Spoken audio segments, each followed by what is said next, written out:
Ladies and gentlemen, may we have a big round of applause for His Excellency Mr. Zha Liu, Consul General of the People's Republic of China in Kolkata, and Madam Zheng Huikun,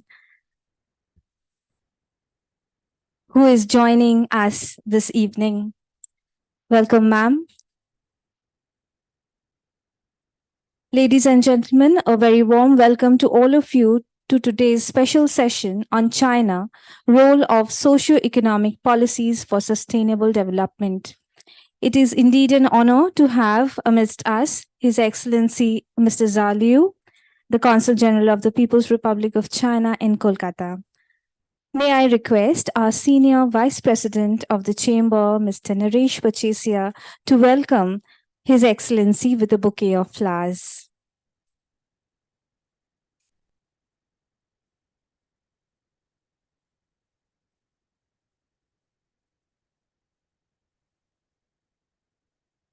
May I also request our Senior Vice President to present the Uttoryo to His Excellency.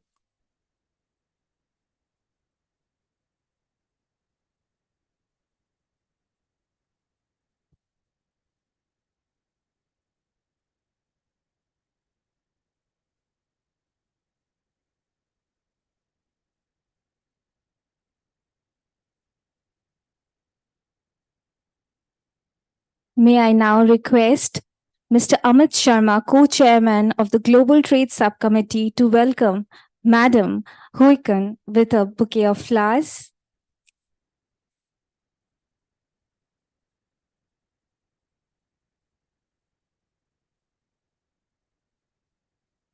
And also present the Uttoryo to ma'am.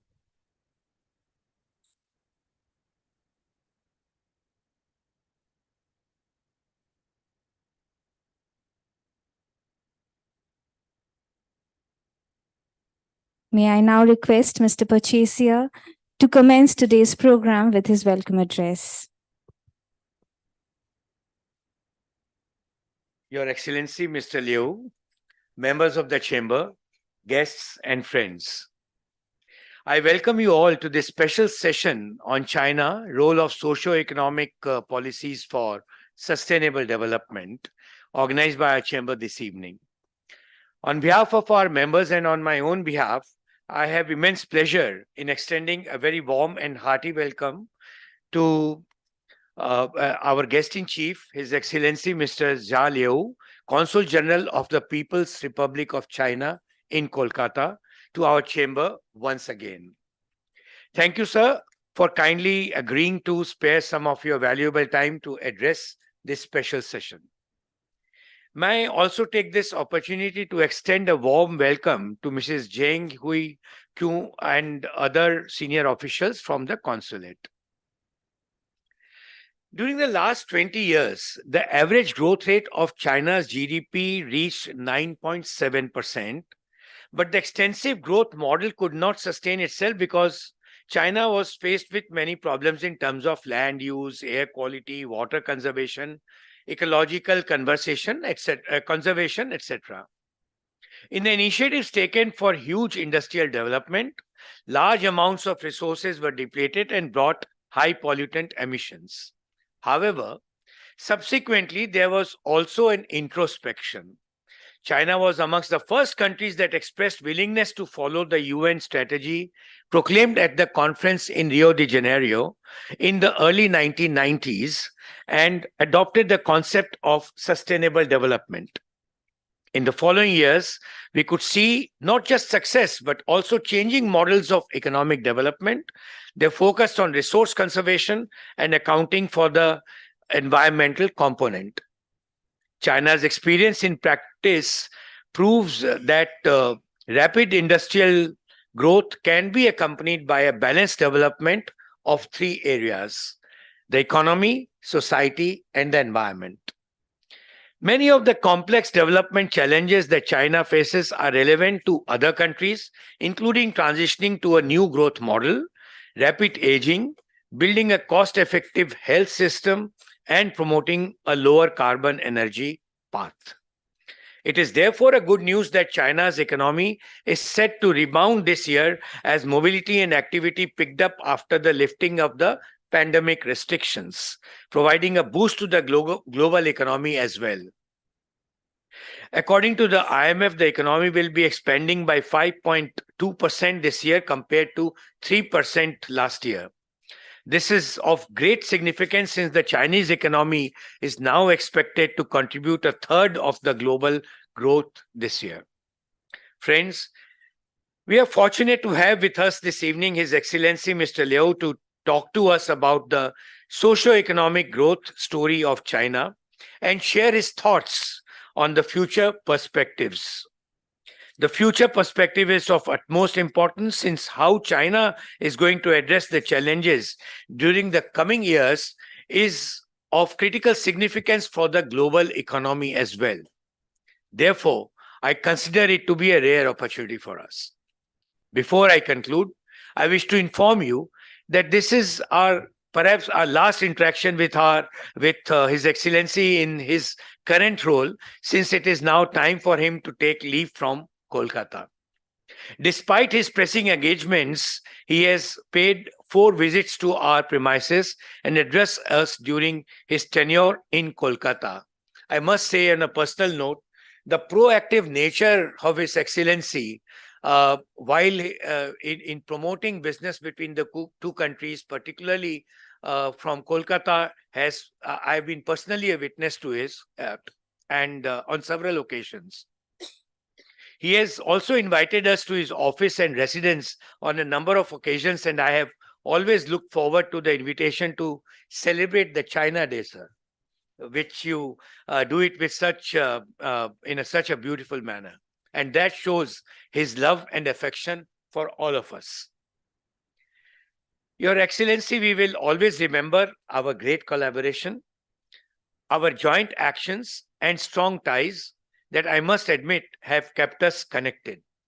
Your presence in Kolkata was very much cherished, and your valuable work and support contributed to the intensification of the relations between your consulate and our chamber, relations which we desire to continue and develop further with your successors. I wish you good health and all the best in whatever you shall do in China, even if you decide to retire, which I find it's too early for a person with your energy and workforce. With these words, I would once again welcome Your Excellency and request you to address the members, sir. Thank you. Chinese way is like this. Thank you very much. Thank you.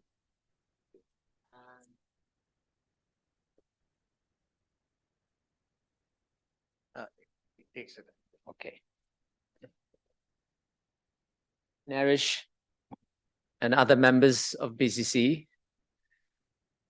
it's such an honor that I'm invited today to probably make my last speech in India.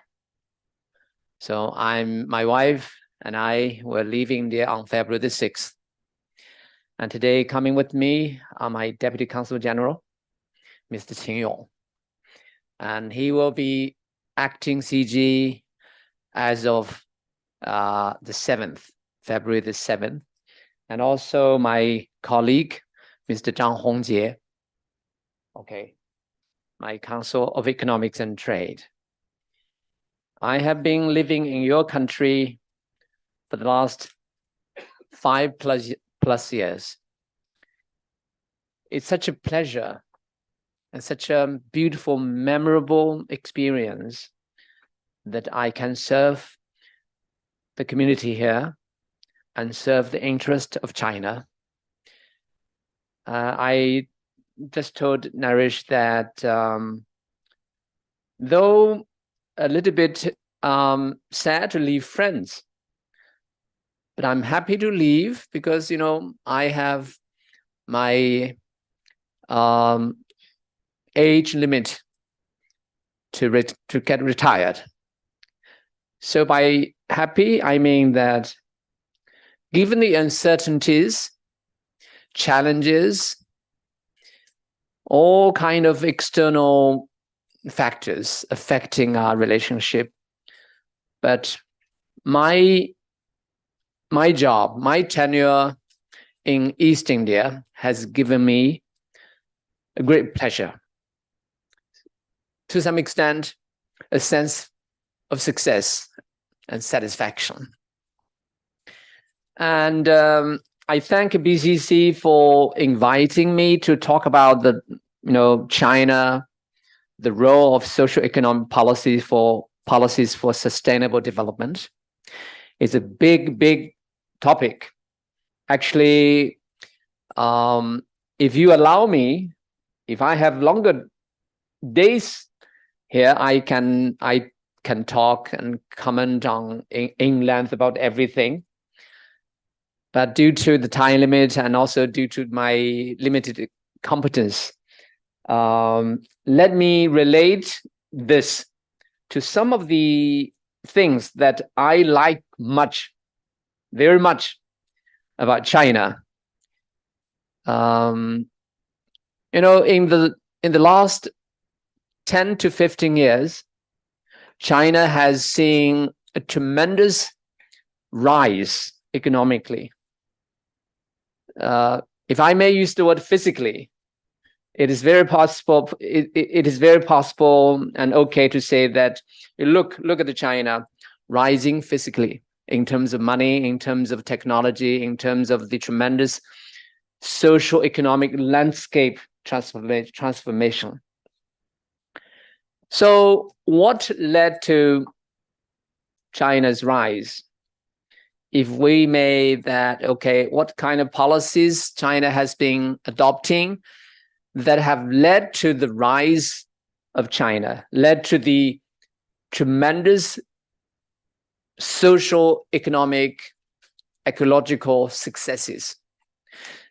Many people have talked about this worldwide.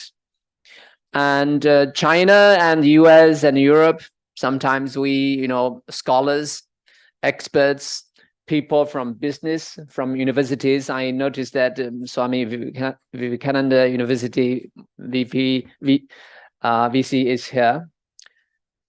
So people from different corners of the world may have different views on China's development. They have different explanation. But we are the people in it. We are the insiders. So insiders means that 1.4 billion people as insiders. My President Xi Jinping once said that my feet know my shoes. So when Chinese people feel satisfied, that is even more important than any other things. So when Chinese people feel the increased quality of life, standard of our things, that is more important.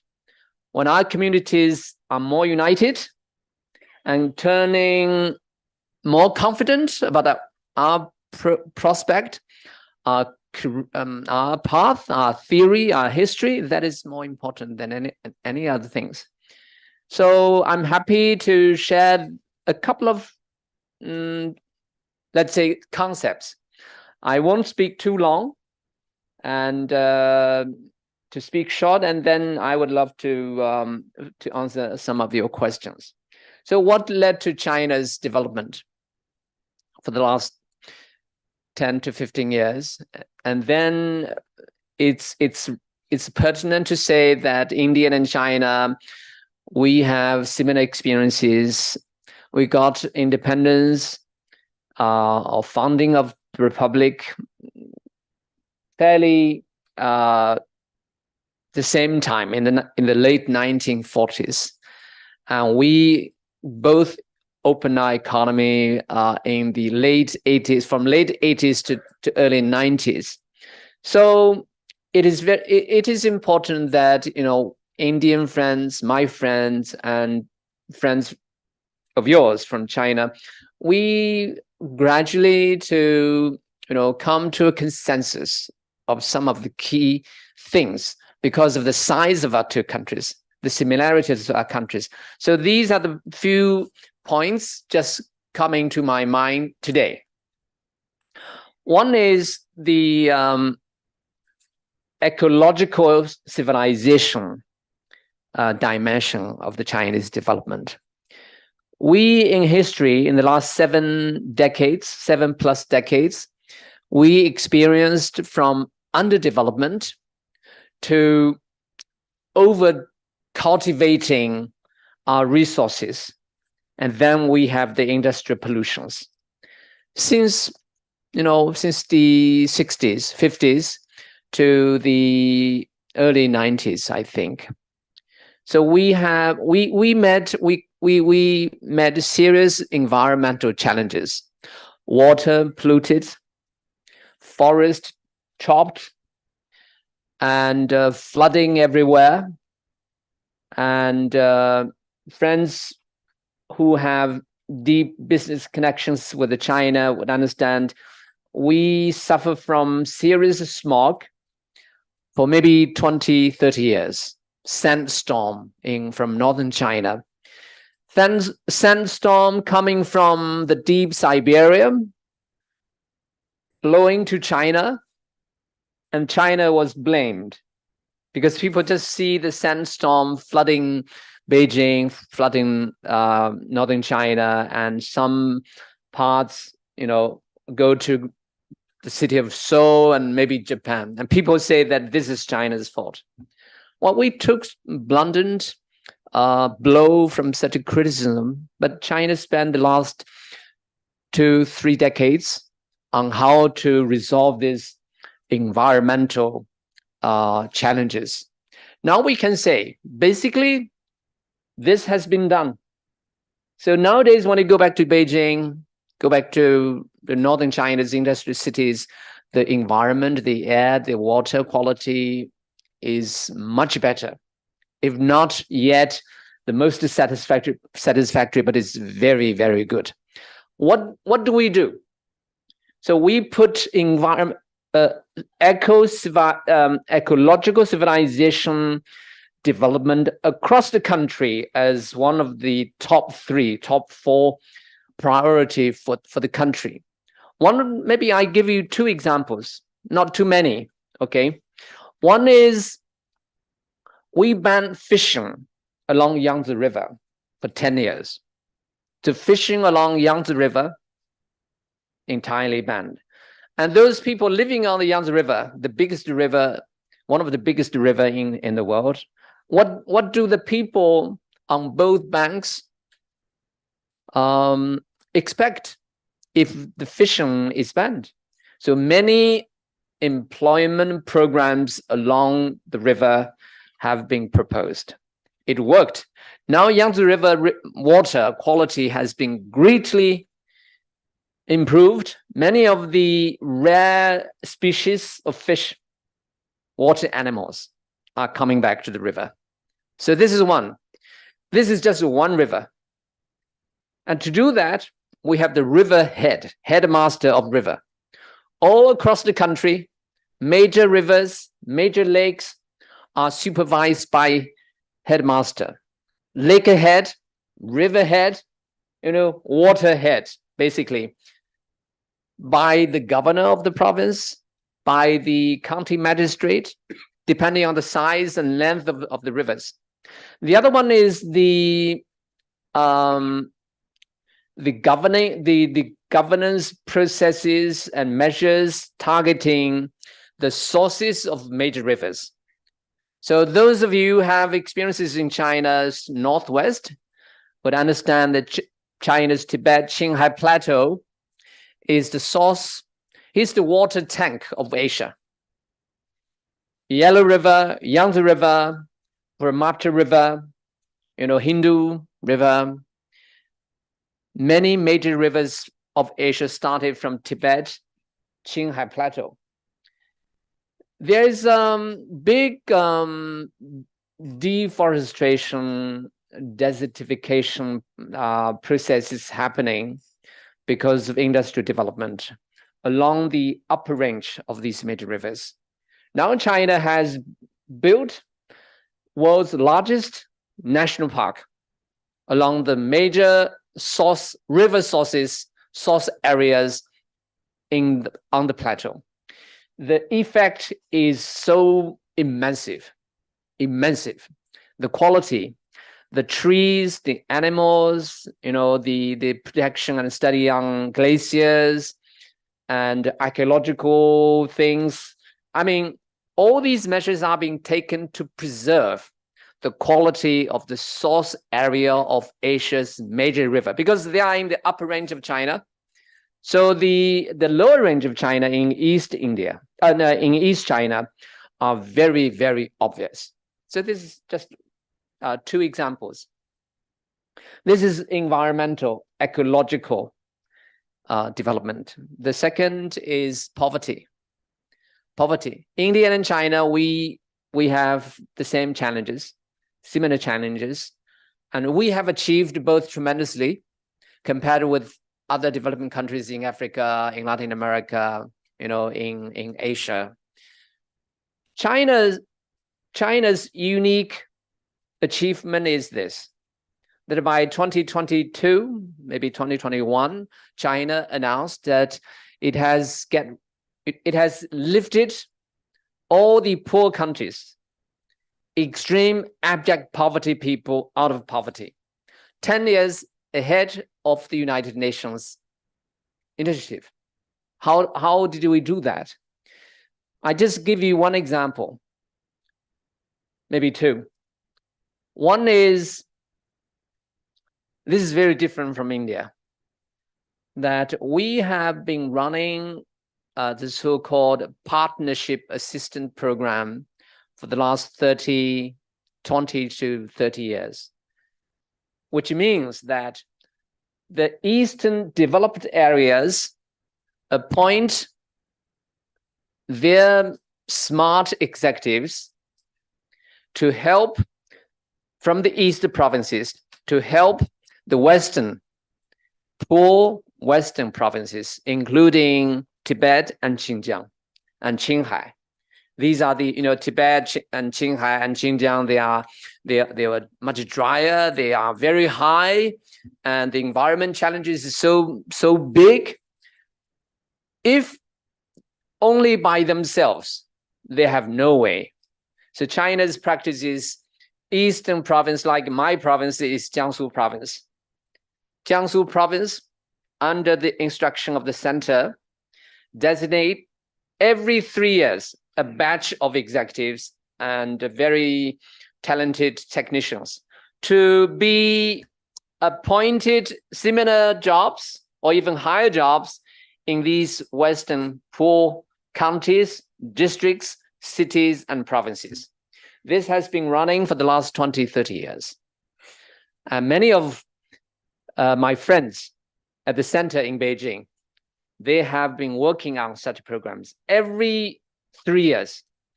Currently, one of my family is working in Chinese Xinjiang for 3. He's a banker. He's been there already for over 2 years.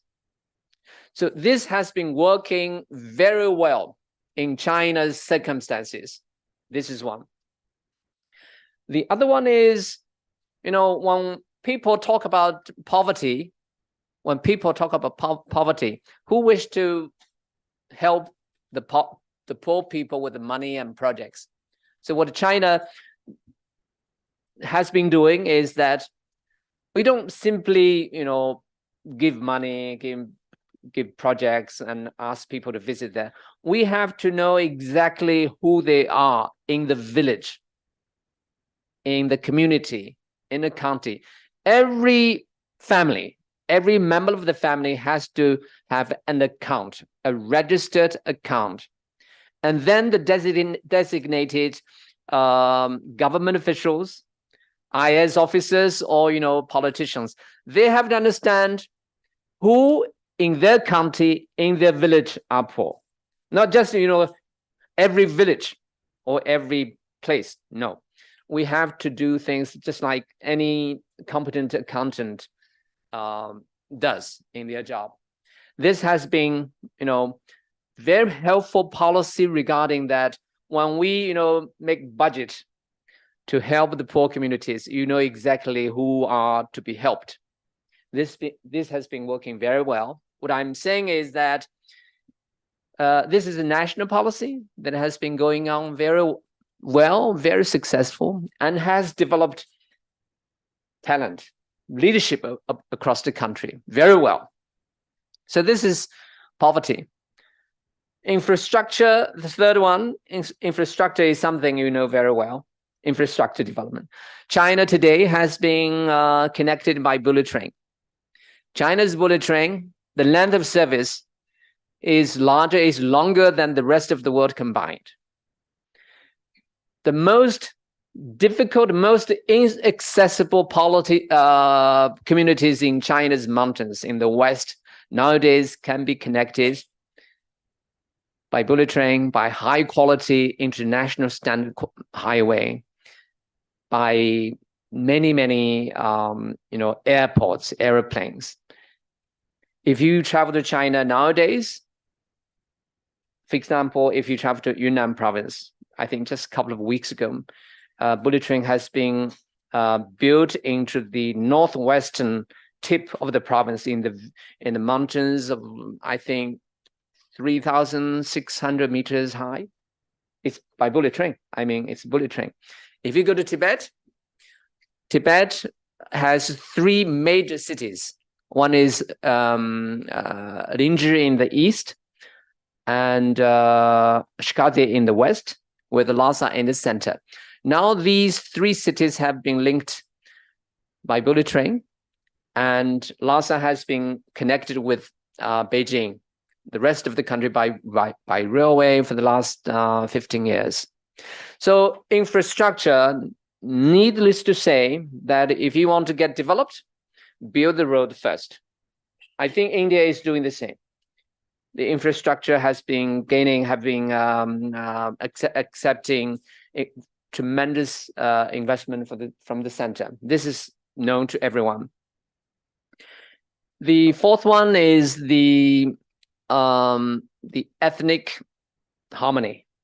China has 50, 55, 56 minority groups, and in China, every ethnic community is equal to each other. All the people take the same exam for jobs, for education in the country.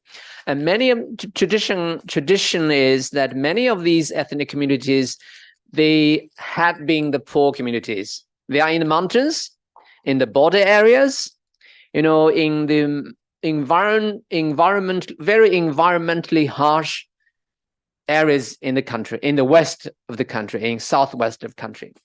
Given the policies, as I previously said, like environmental preservation efforts benefit the ethnic, the poverty reduction efforts benefit ethnic communities, and infrastructures have been giving accesses to minorities. So minority groups in China now are having much easier access to the rest of the country. So ethnic community is being developed very fast, and the harmony, the ethnic harmony is gaining international attention and praise. The last one is, in India, we say you are the largest democracy in the world. And China, we say we advocate the whole process, people-centered democracy. If our friends in India have interest, I mean the BCC delegation, BCC members, if you have the interest next time to visit China, I strongly recommend to go to visit some of the grassroots organizations, grassroots communities, to see how, in China, as I said at the beginning, that my feet know my shoes. So China is enjoying a very good quality democracy, democratic processes. In China, we call this the whole process people-centered democracy. Even though the US has been advocating and selling its democracy to China for the last decades, but it has never said that what does their democracy exactly mean. Votes, we do have votes, and we do have people involvement. We do have active involvement from the grassroots. In English, town hall meeting is very popular. I worked in the US for the last for 6.5 years. I know what town hall means. Is that elected officials going to the home, their constituency, to have public meetings, public hearings. In China, we have no less such interaction, leadership and the communities interaction. People like me in China, we normally we are called the public servants. Public servants. We are supposed to serve the public. If we cannot do that, go back home to run your own small store. This is what in China people call us, that you on the job, you have to do the job to serve the public rather than to serve your own interest. So in India, I have, as I said, I have been working for the last 5 years. I take great pride in working with the BCC. BCC was one of the very first chambers that invite me to speak. And you are the last one. Before I leave India, you are the one who invite me back. And as I said, I take great pride. We have had a lot of interactions. I told Naresh that I attempted initiating programs, very good programs. Some worked, some did not, and some still in my mind. I wish I can, spend longer with you to elaborate on how some didn't work, some others. But I think the reasons are very simple.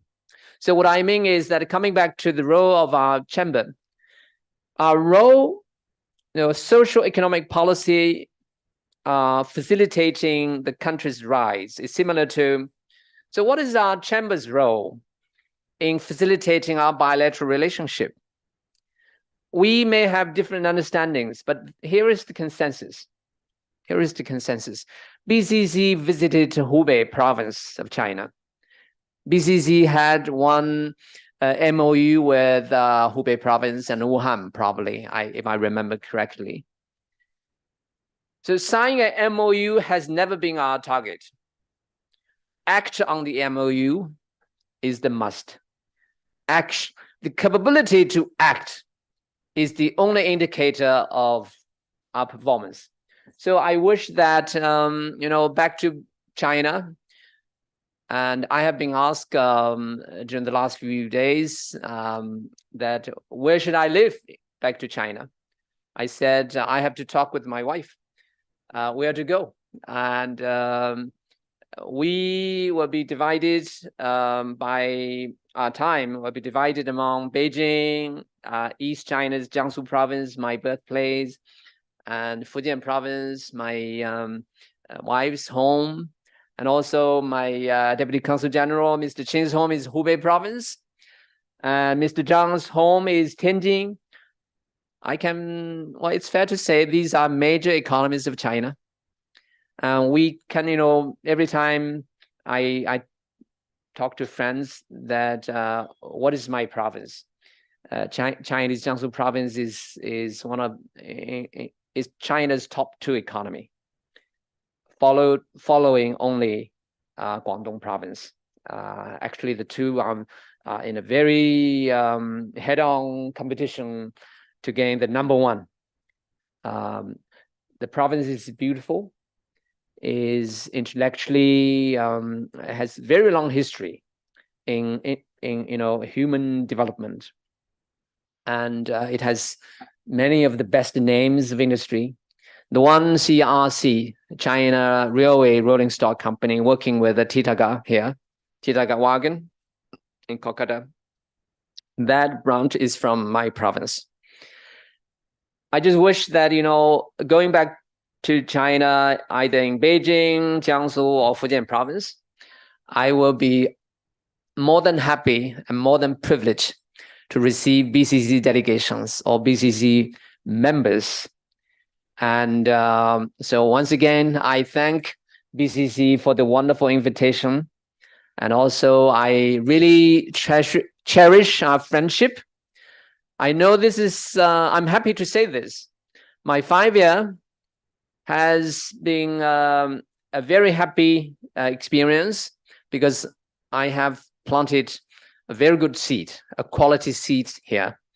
And I wish that even when I leave, that the seeds will grow into something wonderful, some wonderful fruits that people from anywhere in India, Delhi, Bombay, Chennai, Bhubaneswar, Patna, people from everywhere can look at our seeds, look at how we grow our seed.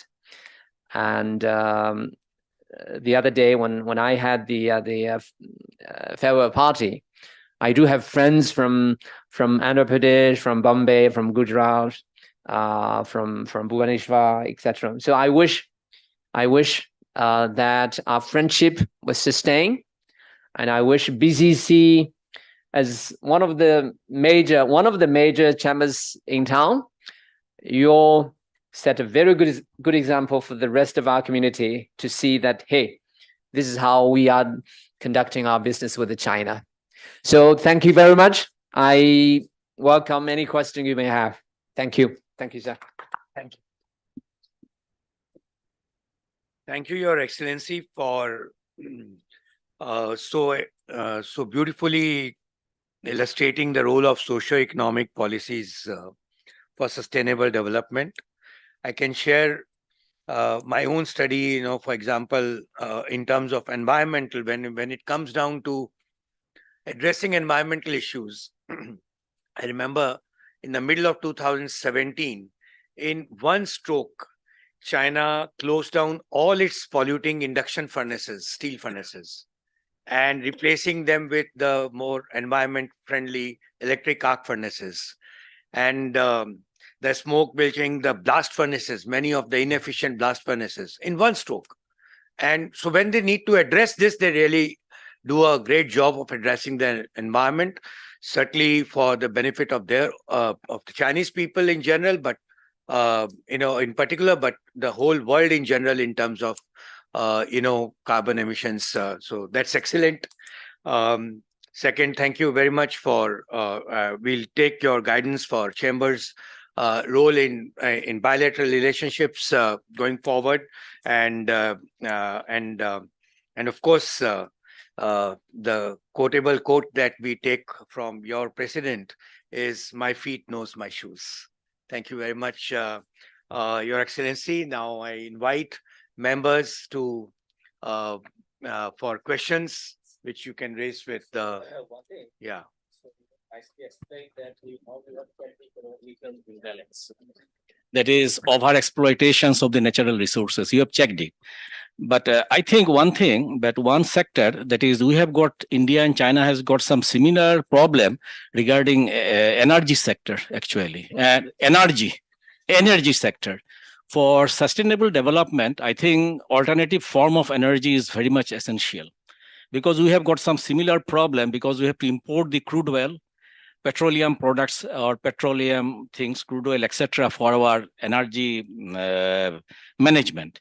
So in that case, how China is managing the alternative form of energy for maintaining their sustainable development?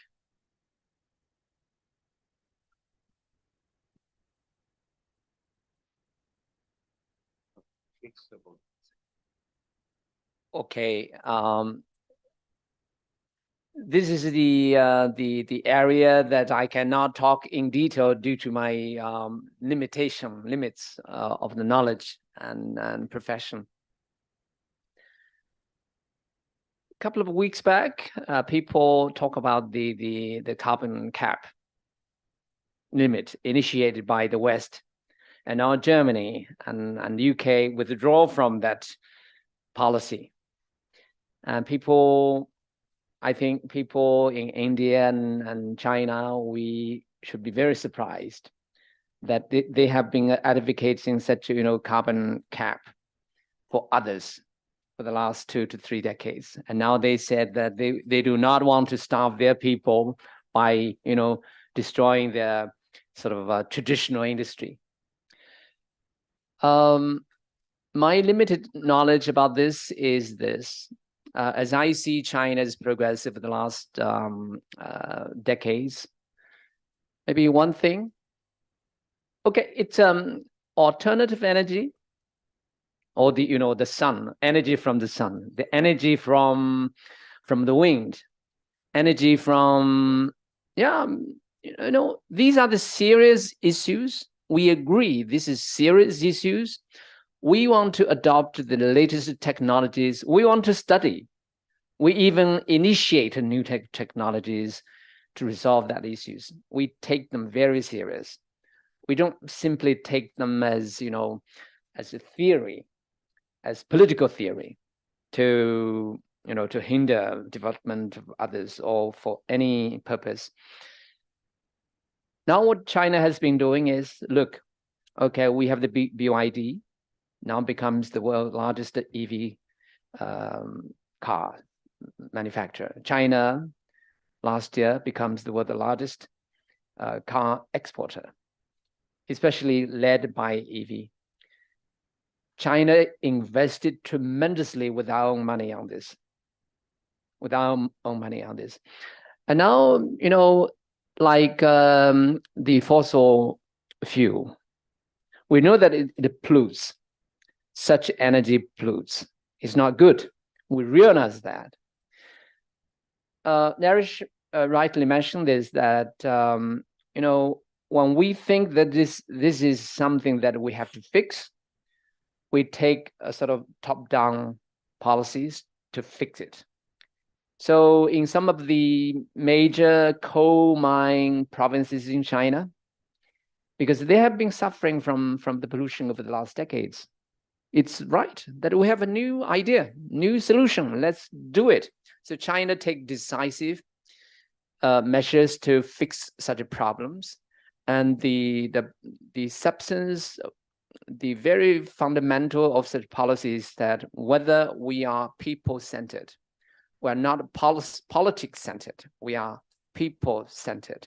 So in many of the underdeveloped areas in China, the people there are the major beneficiaries of such policies. Just like the river, the fishing ban along the Yangtze River, people most directly, immediately affected are those people really feel the power of the ban.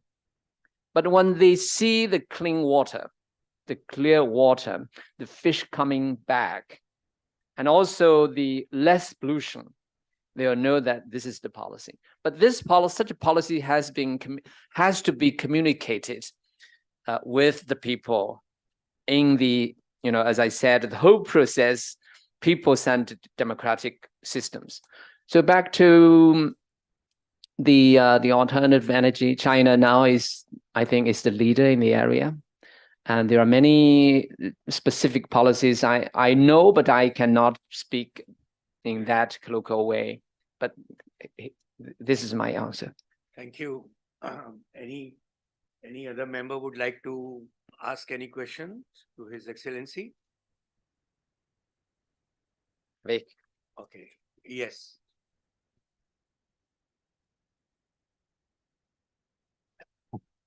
Namaskar, Your Excellency. In the last 5 years, Salt Lake has been your home residence. We do not know where you're going to stay after returning back, whether in the DCG's place or ma'am's place or Economic Council's place or in your place. But Salt Lake in the 5 year, your hometown, your place. Now you have been totally related with them. So the 2 or 3 things of your prescription It's a smart city, wonderful city. The three things that you are planning that it should be upgraded to the next level. What do you feel? What is your prescription for this one? Because these smart cities are coming. So your prescription on this. So my experience is in Salt Lake. Absolutely. And how to improve to the next level. Suggestion. Salt Lake is a kind of embodiment of the socio-economic development of India, of West Bengal in particular. I feel grateful for the support and care given by Salt Lake community and the metropolitan area of Kolkata and the state government of West Bengal. It's quiet. It's, I walked for maybe 2-3 years. I walk around in the community. I met people, say hello to many people over the years. My deepest impression is this. It's not about the physical appearance of the city, but rather, who are these people that I come across every day? I talk, I met them. So the longer I stay in the community, the more people I meet would say that, hey, I'm your neighbor. Okay, many more people come to me say that I'm your neighbor. I'm happy to hear that. So I don't have any suggestion. I would say that if I were the mayor of the city, I would do something like this. Salt Lake started in the late 50s and early 60s, I think. And it's a fabulous designed urban center or suburb. What China has been experiencing in the last maybe 15 to 20 years, that when we overstretch ourselves into the suburb areas, so at the very beginning, it's a fancy thing to do. And later on, it takes infrastructure, it takes beautification of the lanes, and also more people to join us. And then that will lay pressure on the public services. So in Salt Lake, I feel that right now, everything is fine. But as the society is moving ahead, especially when people can make plans instantaneously on social media, that will give the administrator, the municipal government, a big pressure, because 20-30 years people write and make telephones. Now people just don't make any phone calls. People just put everything on social media platforms. That will give us the pressure. That means that in the era of internet, the responsiveness from the government must be quick. And every family has to fix their kitchen, fix their doors, fix the roads in front. That happens all the time. The most important thing is the responsiveness of our leaders. This is my impression. Thank you so much, Your Excellency. Now, time now for the chamber to, send you with some good wishes. I would request our Secretary General K.K. Sarma to felicitate you through and give a good wishes message to you formally. And over to you. Thank you, Mr. Pachisia. Bharat Chamber of Commerce extends its heartiest felicitations to Your Excellency Mr. Zha Liu, Consul General of the People's Republic of China in Kolkata, for your exemplary and admirable leadership quality at the consulate during the last few years. You took up your assignment at the consulate in the summer of 2019 and steer the activities through the ravages of the pandemic undeterred. You are one of the consul generals who have strengthened the bonds between your country and West Bengal. Your initiatives were also in the spheres of exchange of culture and tourism, in addition to promotion of trade and investment. Now, you truly do know our country. Your amiable disposition and leadership is a rare combination and facilitated the best of our relationships and association with you. Our chamber has greatly benefited from your forward-looking outlook and vision. Your erudition has indeed touched our hearts and inspired us to build a strong bond of friendship in mutual interest.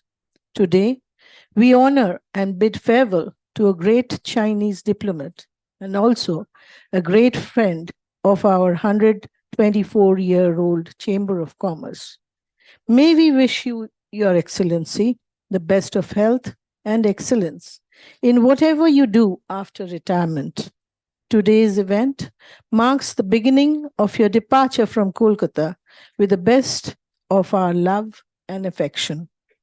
May I now request Mr. Pachesia to formally hand over the citation to Your Excellency.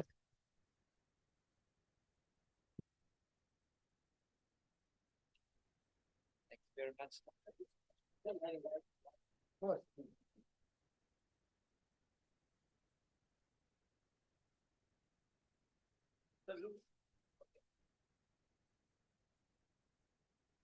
May I also request Mr. Pachesia to present the memento to His Excellency, Mr. Liu.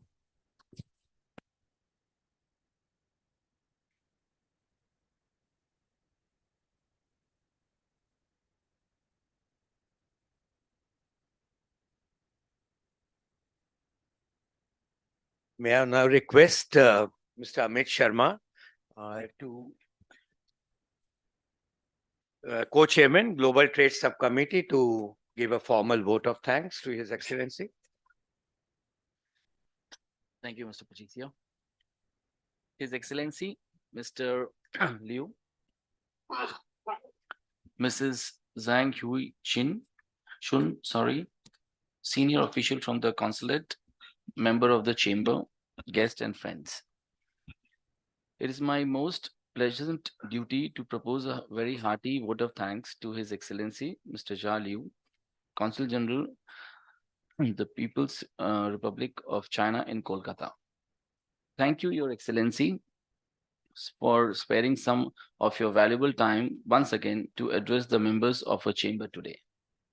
My sincerest thanks are due to Mrs.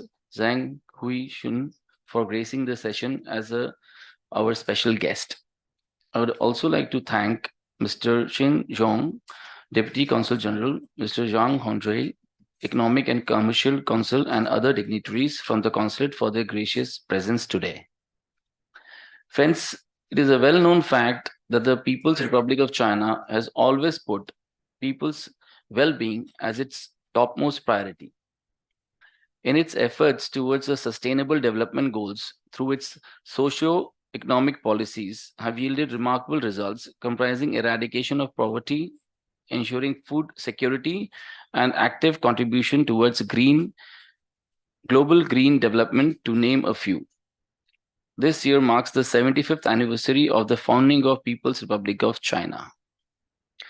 It is indeed a hopeful augury that Indo-China relationship has shown remarkable resilience through the tough times. I'm confident that together with majority of the world population, we will continue to show resilience in the future as well. I once again would like to express my heartfelt gratitude to His Excellency for his proactive role in strengthening Indo-China ties for the last 5 years. Personally, I'd like to add that you are a really knowledgeable, warm person with a golden heart. With these words, I would request all of you to join me in carrying a hearty vote of thanks to His Excellency Mr. Liu with appreciative acclamation. Thank you. Ladies and gentlemen, we have cocktails and dinners to celebrate His Excellency's relationship with the Chamber, and would like all of you to join us for cocktails and dinner, please. Thank you. Thank you.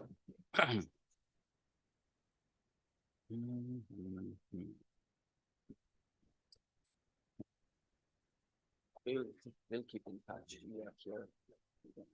You have my contact details.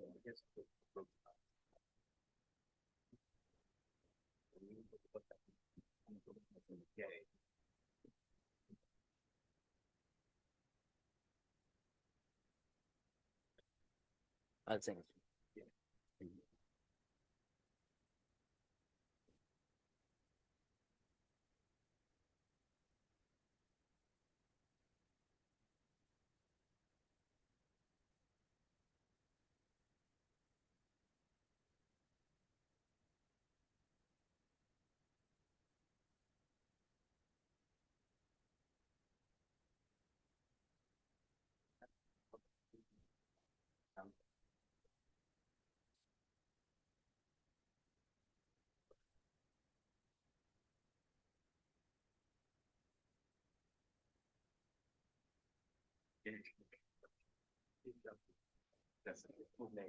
Like a national wide. Okay.